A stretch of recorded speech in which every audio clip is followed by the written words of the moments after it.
안녕하세요. 빛밤 책을 읽어드립니다의 진행을 맡은 김하진 집사입니다. 요즘 날씨 너무 좋죠.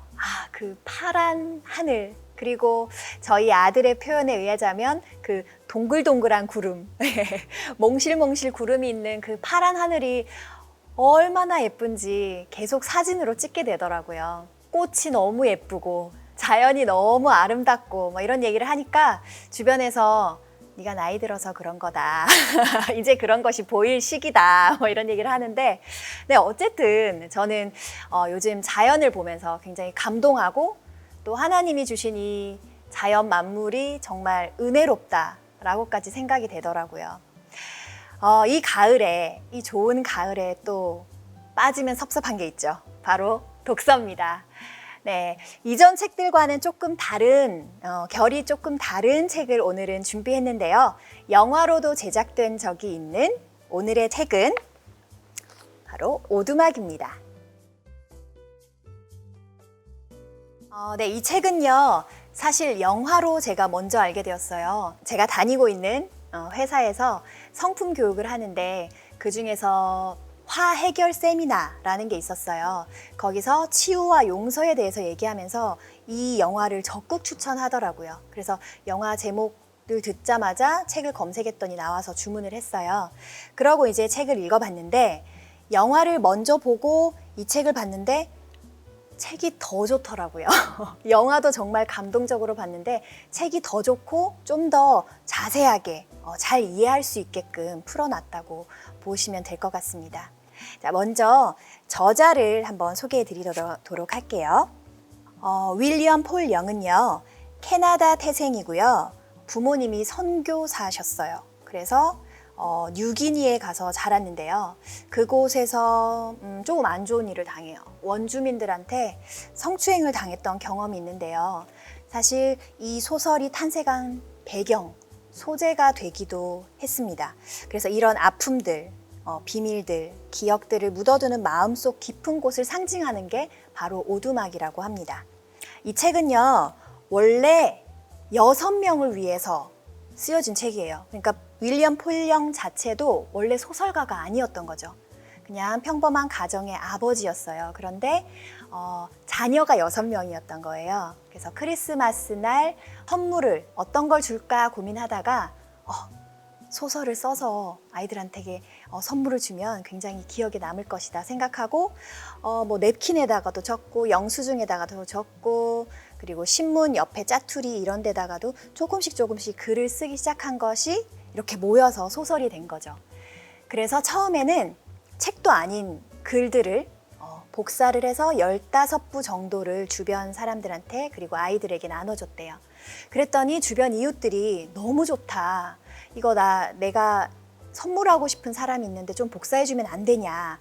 이러면서 입소문이 타면서 출판 요청을 많이 받게 됐죠. 그래서 실제로 출판사 문을 두드렸습니다. 그런데 26개 출판사 모두에게 거절을 당했습니다. 과연 이게 책으로 내도 될까? 이런 의문들이 많이 있었나 봐요. 다 거절을 당하고 마는 거죠. 그래서 저자가 직접 목사님 두 분과 함께 출판을 하게 됩니다. 그리고 판매는 온라인으로 하게 되죠. 그랬는데 정말 기적 같은 일이 일어난 거죠. 소중한 사람들에게 선물을 하고, 그러니까 본인만 좋아서 사는 게 아니라 선물을 그렇게 많이 하려고 사람들이 몇 권씩 이렇게 사는 거예요, 한꺼번에. 그래서 정말 많은 부수가 판매가 되게 됐어요. 그래서 세계에서 가장 많이 팔린 책 탑 100에 선정되기도 하는데요. 이 책의 간단한 줄거리를 말씀드리면요. 주인공 맥켄지가 쪽지를 하나 받습니다. 쪽지에는 뭐라고 적혀져 있냐면요. 맥켄지, 오랜만이군요. 보고 싶었어요. 다음 주말에 오두막에 갈 예정이니까 같이 있고 싶으면 찾아와요. 파파 이렇게 돼 있습니다. 이 쪽지를 처음 봤을 때는 맥이 막 화가 나요. 왜냐하면 이 오두막이라는 곳이 바로 몇 년 전에 사랑하는 딸 미씨가 납치돼서 살해됐던 장소였기 때문이에요. 그 후로 이제 그의 삶이 완전히 달라지게 됐는데요. 그리고 분노했던 이유가 또 한 가지 더 있는데 바로 이 쪽지를 보낸 사람이 파파라고 되어 있죠. 이 파파는 자기의 부인인 낸이 하나님을 부를 때 쓰는 단어였어요. 파파. 그래서 당연히 믿지 않았겠죠. 하나님이 나를 오두막으로 초청했다고? 그래서 처음에는 오해를 해요. 나쁜 상황을 생각해 보면 그 살인범이 자기를 다시 불러서 뭔가 나쁜 행동을 하기 위해서 이렇게 했을까라고 생각해서 너무 궁금한 나머지 이 쪽지를 들고 오두막으로 가는데 그곳에서 이제 정말 파파를 만나게 되는 그런 내용이에요. 그래서 이 내용을 오늘도 저와 함께 재밌게 이야기를 나누실 분과 함께 이야기 나눠보도록 하겠습니다. 네, 안녕하세요. 조용래 준사입니다. 오늘도 함께 하게 되어서 너무나 기쁘고 영광입니다. 잘 부탁드립니다. 저야말로 잘 부탁드립니다. 잘 부탁드립니다. 네, 오늘도 조 성도님으로 출연하시게 된 거 축하드립니다. 네, 정정하겠습니다. 조성도입니다. 네. 네. 오늘 이 책 저는 영화로도 먼저 봤다고 말씀드렸잖아요. 네. 영화에서는 이제 이 맥이 자기 딸이 죽은 거에 대해서 굉장한 거대한 슬픔이라고 표현하는데 그 거대한 슬픔에 빠져서 하나님까지 원망하면서 그 하나님을 만나서 이제 그걸 회복하는 이런 내용으로 주로 나오는데 책을 보니까 그것보다 훨씬 더 많고 다양한 관점에서 이야기를 많이 하고 있더라고요. 네, 맞아요. 그래서 이야기할 것들이 굉장히 많을 것 같은데 그 중에서도 어떤 부분에서 인상적이셨나요? 네, 저는 이 책을 읽으면서 되게 느낀 게 되게 사건의 전개가 후루룩 엄청 빨리 된다라고 생각이 들었어요. 그래서 이 책을 읽는 동안 시간 가는 줄도 모르고 한 페이지 한 페이지 한 페이지 넘어가는데 정말 흥미진진하고 계속 집중하게 될 수 있었던 것 같아요. 그리고 아마 이 책을 읽으셨던 모든 분들이 공감하셨을 부분인데요. 이 책을 읽다가 나중에 맥이 하나님을 만나게 돼요. 근데 그 하나님의 모습에서 전 너무 충격적이었던 것 같습니다. 맞아요. 이 책에서는 하나님의 모습을 거대한 흑인 여성으로 등장을 시키더라고요. 우리가 생각하기에 평소에 하나님은 아버지, 인자하신 모습인데 그 이미지와는 전혀 다르게 거대한 흑인 여성으로 등장하니까 이게 뭘까? 읽으면서 또 무서운 생각이 드는 거예요. 이 책이 이단 아닌가? 예, 기독교 서적이 맞나? 라고 하면서 정말 여러 번 검색하고 확인했던 그러한 기억이 있습니다. 다행히도 그러한 책은 아니고요. 기독교 서적이라는 거 알고 함께 읽어보시면 좋을 것 같아요. 네, 맞아요. 그래서 그 부분에 제가 한번 읽어드릴게요. 왜 그렇게 나왔는지에 대해서 파파가 이제 얘기를 합니다. 맥켄지, 남자나 여자나 모두 나의 본성에서 나왔지만 나는 남자도 여자도 아니에요. 내가 당신에게 남자나 여자로 보이고자 한다면 그건 당신을 사랑하기 때문이죠. 내가 여자로 나타나서 당신에게 파파라고 부르라고 제안한 건 단순히 상징들을 뒤섞이게 하고 또 당신이 종교적인 조건하에 쉽게 빠지는 것을 막으려는 의도죠. 내가 간달프처럼 턱수염을 휘날리는 거구의 백인 할아버지로 나타났다면 당신의 종교적인 고정관념이 더욱 강화되었겠죠. 하지만 이번 주말은 당신의 고정관념을 강화하기 위한 시간이 아니랍니다. 저도 이 책을 한 두 번째 읽는 건데요. 처음 읽었을 때는 이 부분이 가장 충격적이었어요. 근데 두 번째 읽다 보니까 표지 앞부분에 이러한 내용이 또 있더라고요. 이 맥이라는 주인공이 어린 시절에 아버지에 대한 기억이 별로 좋지 않더라고요. 그랬을 때 하나님이 아버지 하나님 이런 이미지가 맥은 하나님을 믿는다고 했지만 그 이미지가 되게 완성되질 않는 거예요.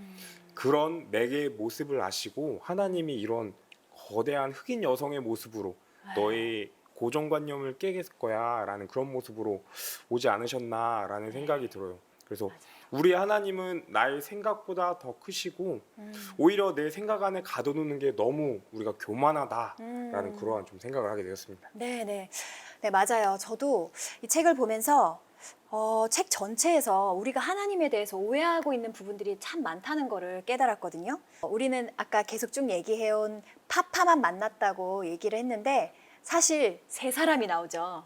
예수님, 성령님, 그리고 하나님. 어디에서도 이런 영화를 본 적이 없어요. 그죠? 예수님이 주인공으로 나오거나 뭐 이런 거는 많이 봤지만 세 분이 다 같이 나옵니다. 굉장히 인상적이었어요. 그죠? 네. 그런데 이 외모에 대한 부분에서는 또 예수님도 뒷부분에 이렇게 묘사한 부분이 있어요. 근데 이 부분 굉장히 재밌게 봤어요. 저는. 맞아요. 못생긴 예수님으로 나오는 거예요. 우리가 봤을 때 예수님은 되게 인자하시고 음. 그런 미화된 그런 그림들이 많은데 오히려 이 책에서는 에이. 대놓고 못생겼다고. 코가 크고 뭐 이렇게 못생겼다고 놀리는 약간 그런 대사도 나오고 예수님과 다정하게 누워서 이렇게 대화를 나눈 장면이 너무 재밌었어요, 저는. 그래서 그 부분도 잠깐만 보고 넘어갈게요. 맥이 말합니다. 인간적으로 좀 더 멋있을 줄 알았어요. 예수가 웃었다. 인간적으로 멋있다고요? 잘생겼다는 뜻이겠군요. 함께 따라 웃었다. 그러고 싶지 않았지만 당신을 체격도 좋고 외모도 출중한 이상적인 인간이라고 생각했던 것 같아요. 코가 문제군요. 그가 대답을 못하고 쩔쩔매자 예수가 크게 웃었다. 알겠지만 나는 유대인이에요. 외할아버지가 코가 컸어요. 사실 어머니 쪽 남자들은 대부분 코가 커요. 당신이 더 잘생겼을 거라고 생각했을 뿐이에요. 무슨 기준으로 잘생겼다는 건가요? 일단 나를 알게 되면 그런 건 중요하지 않을 텐데요. 예수의 말투는 친절했지만 그 내용은 따끔했다. 정확히 무엇을 따끔하게 했을까? 맥은 아무 대꾸도 하지 않고 가만히 누워있다가 자신이 예수님을 안다고 생각했던 만큼 실은 잘 모를 수도 있겠다고 생각했다. 성상이나 이상, 이미지를 통해 영성을 이해하려 했을 뿐 실제적인 인간으로서는 잘 모르고 있었다. 하나님에 대해서도 나오거든요. 그 부분도 잠깐 읽어드릴게요. 사람들이 성스러운 타자, 전적인 타자라고도 부르는 이가 바로 나예요. 문제는 많은 사람들이 나의 존재를 이해해볼 요량으로 자신이 생각하는 최고의 모습들을 모아서 최대 한도까지 투영하고 자신들이 인식할 수 있는 모든 선함을 인수분해한 후에 그 대단치도 않은 결과를 하나님이라고 부른다는 거죠. 그들의 시도가 고결한 노력으로 보이긴 해도 실제 내 모습과는 한참 거리가 멀죠. 나는 당신들이 생각해낼 수 있는 정도의 최고가 아니에요. 그 이상이고 당신이 추구하거나 생각하는 모든 것을 초월해요. 이렇게 나오더라고요. 그러니까 잘 모르고 있는 부분에 대해서 그러니까 맥이 우리를 대변하는 거죠. 네. 그래서 성령에 대해서도 오해하는 부분들, 그리고 하나님에 대해서도 오해하는 부분들, 예수님에 대해서도 그냥 막연하게 예수님 그림 하면은 우리 많이 봤잖아요. 그렇죠? 맞아요. 실제로 본 적은 없지만 굉장히 이미지화 해놨죠. 네. 하지만 그게 아닐 수도 있다. 그러면서 이제 외모에 대한 뭐 존재를 초월하고 그러면서 내가 보이지 않는다고 해서 우리 관계가 이만큼 실제적이지 못하다고 생각하지 말아요. 똑같진 않더라도 훨씬 더 실제적일 수 있어요. 처음부터 내 목적은 내가 당신 안에서 살고 당신이 내 안에서 사는 거였으니까요. 이렇게 말을 해요. 네, 그러면 집사님은 혹시 어떤 부분이 가장 좋으셨을까요? 네, 저는 굉장히 좋았던 부분이 많아서 선택하기가 어려웠어요. 야. 선택하기가 어려웠는데 그 중에서도 이제 기억에 남는 게 우리 사람의 존재를 새에다가 비유를 하더라고요. 새가 날아다니잖아요. 그 부분을 먼저 낭독하도록 하겠습니다. 우리의 이 작은 친구를 생각해봐요. 새들은 대부분 날 수 있도록 창조되었죠. 새들이 땅에 앉아 있는 것은 날 수 있는 자신의 능력 범위 안에서 스스로 제한한 것이지 그 반대가 아니랍니다. 그리고 당신은 사랑받도록 창조되었어요. 그러니 당신이 사랑받지 않는 것처럼 산다면 그게 바로 당신 삶을 제한하는 거예요. 맥이 고개를 끄덕였다. 완전히 동의했다기보다는 최소한 그녀의 말뜻을 이해하고 따라간다는 신호였다. 이 정도는 매우 쉬워 보였다. 사랑받지 못하고 사는 것은 새의 날개를 잘라서 날아다니는 능력을 제거하는 것과 똑같아요. 나는 당신이 그러기를 원하지 않아요. 그게 문제였다. 맥은 그 순간 자신이 특별히 사랑받는다고 느끼지 못했다. 새가 날도록 창조된 것처럼 네. 이 말이 너무 감동적이었어요.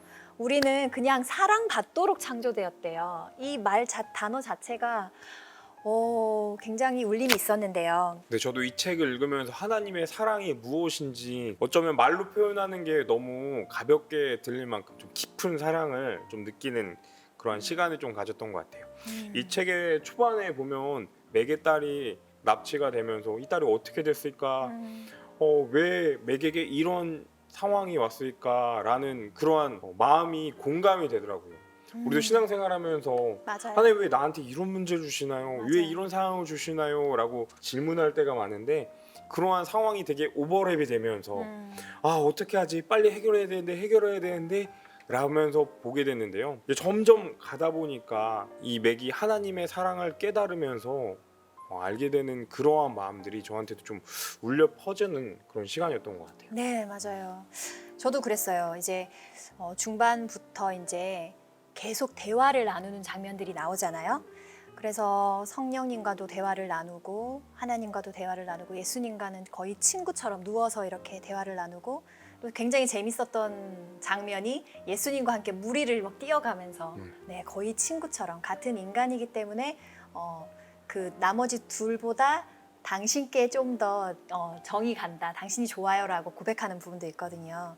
근데 이제 그 부분 지나서 계속 질문을 해요. 이제 마음속 깊이 꺼내고 싶지 않았던 이 거대한 슬픔에 대해서 얘기를 해요. 왜 우리 딸이 죽어야만 했을까? 그때 맞아요. 하나님은 뭘 하셨나요? 하나님도 벌을 받아야 되는 거 아닌가요?까지가 나와요. 맞아요. 그러면서 이제 지혜자를 만나서 심판자의 자리에 한번 앉게 해보고 그러면서 본인이 아빠로서 아이들을 바라보는 것과 같이 하나님도 우리를 바라보는 그 시선을 이 맥이 깨닫게 되거든요. 그래서 이런 수많은 질문에 사실 그 답이 너무 궁금했어요. 그죠? 우리는 왜 말씀하셨던 것처럼 우리는 왜 이 상황에 내가 왜 이런 고난을 받아야 될까? 맞아요. 우리는 왜 코로나 상황이 이렇게 길게 지속돼서 우리는 힘들어야 하고 믿음 지키기가 힘들고 뭐 그런 생각도 하잖아요. 근데 그 부분에 집중하면서 처음에는 영화를 보고 책을 봤는데 결국 돌아오는 건 정말 하나님의 그 크신 사랑으로 다 돌아오더라고요. 모든 초점이 이렇게 돌아오면서 마음을 너무 가볍게 해주는 한 구절이 있어요. 우리랑 똑같은 거예요. 맥이 우리더라고요. 계속 그렇게 질문을 하고 그래도 이해가 안 된다. 그래도 이해 안 된다. 이건 도대체 왜 이러냐고 했대 맥을 향해서 이제 파파가 얘기를 해요. 맥, 전부 이해할 필요는 없어요. 그냥 나와 함께 있기만 해요라고 얘기를 하거든요. 그러니까 하나님의 사랑 안에서 사실 정말 우리가 헤아릴 수도 없는 그 크신 사랑에 흠뻑 빠지고 그거를 진심으로 신뢰를 하게 된다면 이 모든 상황이 이해가 될 거라는 뜻으로 저는 받아들여지더라고요. 네, 맞아요. 네네. 혹시 전도사님은 그러면 이 오두막을 한 줄로 얘기해 본다면 뭐 어떤 말씀을 해주실 수 있을까요? 저는 이 오두막 책을 한 줄로 표현하면요. 하나님을 하나님답게 하는 책이다라고 소개하고 싶네요. 와우, 하나님답게.